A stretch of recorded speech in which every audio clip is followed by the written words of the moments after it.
सत्ता जाने के डर से इन्होंने अपना झूठ का पिटारा निकाल दिया है। आप मुझे बताइए, इन्होंने जब तक नौकरी नहीं तब तक बेरोजगारी भत्ता का वादा किया था। कितने बेरोजगार युवाओं को बेरोजगारी का भत्ता मिला? मिला क्या? इन्होंने शहरी रोजगार योजना शुरू की। शहरों में रोजगार मिला क्या? उल्टे वो योजना ही 2 महीने में बंद हो गई। हालात ये है कि भर्ती परीक्षाओं के नाम पर राज्य में 15 से ज्यादा युवाओं की जान तक चली गई। 15 नौजवान, उस मां के लाडले, उस बहन के भाई, इस सरकार की गलत व्यवस्था के कारण अपनी जान गंवा बैठे। प्रदेश सरकार संवेदनशील होने की जगह जख्मों को कुरेदने में लगी है। इस घटना में जिन युवाओं की जिंदगी गई है, मैं उन्हें श्रद्धांजलि देता हूं, उनके परिवारों को सांत्वना देता हूं और मैं वादा करता हूं, झारखंड में कुछ ही महीनों के बाद जब बीजेपी सरकार बनेगी, एनडीए सरकार बनेगी, तो इस सारे मामले की जांच करवाई जाएगी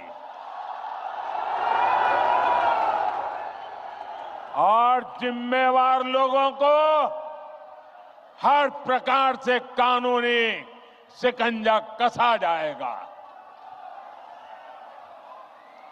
साथियों, झारखंड की वर्तमान सरकार को युवाओं की कोई चिंता नहीं है।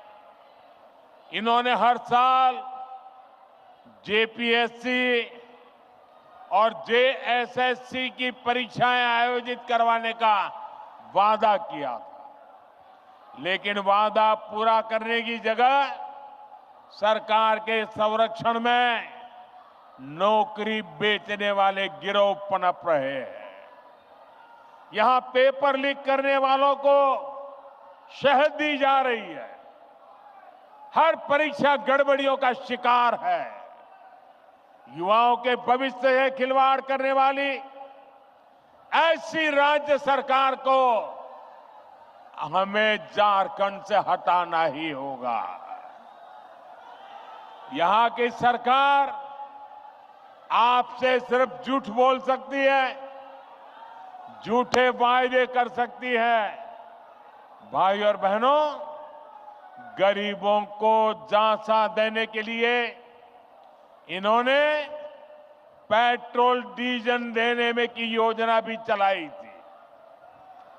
आप में से किसी को पेट्रोल डीजल मिल रहा है क्या? नहीं मिल रहा ना? क्योंकि ये वो योजना भी झूठा दिलासा था, उसे भी 2 महीने में बंद कर दिया गया। अब ये महिलाओं को पैसे देने के नाम पर गरीबों को भरमाने के लिए नए नए तिकड़म लगा रहे हैं। इसलिए आपको ऐसे धोखेबाजों को सरकार से बाहर निकालना है। साथियों, वादे करना और उन्हें पूरा करना ये केवल बीजेपी ही करती है। एक और हमारी सरकार है। हमने चुनाव में गरीबों को 3 करोड़ और पक्के मकान देने का वादा किया था। पिछले महीने इस सरकार ने इसको मंजूरी भी दे दी है। हमने 70 साल से अधिक उम्र के हर बुजुर्ग को मुफ्त इलाज की गारंटी दी थी। कुछ ही दिन पहले सरकार ने उस फैसले पर भी मोहर लगा दी है। हम हर घर तक जल पहुंचा रहे हैं। हम लगातार छोटे किसानों को पीएम किसान सम्मान निधि दे रहे हैं। लेकिन भाइयों बहनों, आपको याद होगा, ढेर सारी घोषणाएं कांग्रेस पार्टी ने भी की थी। कांग्रेस ने पिछले लोकसभा चुनाव में युवाओं और महिलाओं को 1-1 लाख रुपए देने का वादा किया था। लेकिन जब महिलाएं ये पैसा मांगने कांग्रेस दफ्तर पर गई तो महिलाओं को अपमानित किया गया।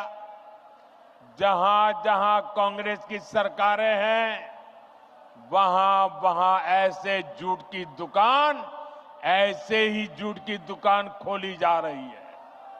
साथियों, जेएमएम वाले भी जब जब कुछ देने की बात करें तो सावधान हो जाइए, क्योंकि जेएमएम को भी ये ट्रेनिंग कांग्रेस से ही मिली है। जब भी ये कुछ देने की बात करेंगे तो आपकी जेब पर डाका डालेंगे। मैया सम्मान योजना के नाम पर महिलाओं से 300-300 रुपए मांगे जा रहे हैं। अबुआ आवास के नाम पर 25,000 रुपए तक की वसूली हो रही है। केंद्र सरकार की योजनाओं में भी जहां इन्हें मौका मिल रहा है, ये पिछले दरवाजे से लाभार्थियों को गुमराह करके उनसे भी वसूली कर रहे हैं। म्यूटेशन और नाम सुधार जैसे काम करने वाले के लिए 5-5 हजार देने पड़ते हैं। मैं आपसे पूछता हूं, जनता को लूटना ही जिनका पेशा हो, वो आपको कभी भी कुछ देंगे क्या? ये जवाब देने का मौका आपको आने वाले चुनाव में मिलेगा। साथियों, मुझे विश्वास है कि झारखंड की जनता झारखंड के विकास के लिए वोट कर, भाजपा को मौका दीजिए। झारखंड के विकास के लिए भाजपा कोई कोर कसर बाकी नहीं छोड़ेगा।